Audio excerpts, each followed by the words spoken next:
Alors moi je vous ai apporté des chiffres parce que je pense que ça va vous intéresser pour montrer qui s'est abstenu beaucoup. Oui, voilà.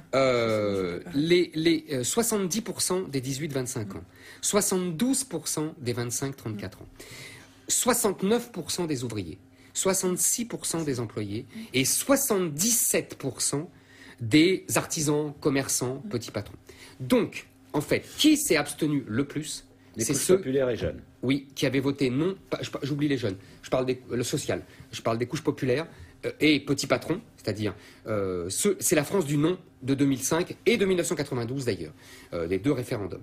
Donc en fait, il faut bien voir ça, premièrement.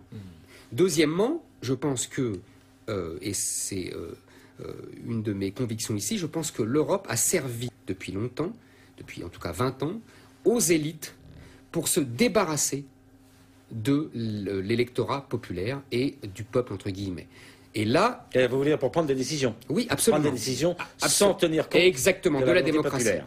Et je crois que, si vous voulez, à chaque fois que le peuple pouvait intervenir, par exemple en France, lors des deux référendums, par exemple en Irlande, par exemple en Hollande, à chaque fois qu'il contestait la construction européenne, on lui a fait comprendre que s'ils entraient par la porte, on les faisait il ne fallait par absolument exactement. On a remis en cause. S'ils ne rentraient pas par la porte, on les ferait rentrer par la fenêtre. Exactement. Bon, donc à chaque fois, soit on exigeait qu'ils revotent, soit ce qu'on faisait jamais quand le oui gagnait, évidemment. J'ai souvenir qu'en Espagne il a gagné, on leur a pas demandé de revoter, etc., etc. On a demandé. Excusez-moi, on a le traité de. Vous la faites, celle-là est excellente. Oui, excusez-moi. Bon, alors. Donc, je pense que là. Ce qui n'est pas étonnant, c'est ce qui explique les résultats. C'est-à-dire que les deux vainqueurs, c'est l'UMP, parce que les gens âgés votent plus.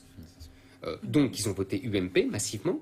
Et la liste écologiste. La liste écologiste, c'est la liste des, ce qu'on appelle vite, et un terme un peu détestable, les fameux bobos des grandes villes qui hésitent, qui sont très volatiles, qui hésitent entre le PS, les Verts et le Modem, et qui, au dernier moment, ont basculé sur les Verts grâce à la campagne. Voilà.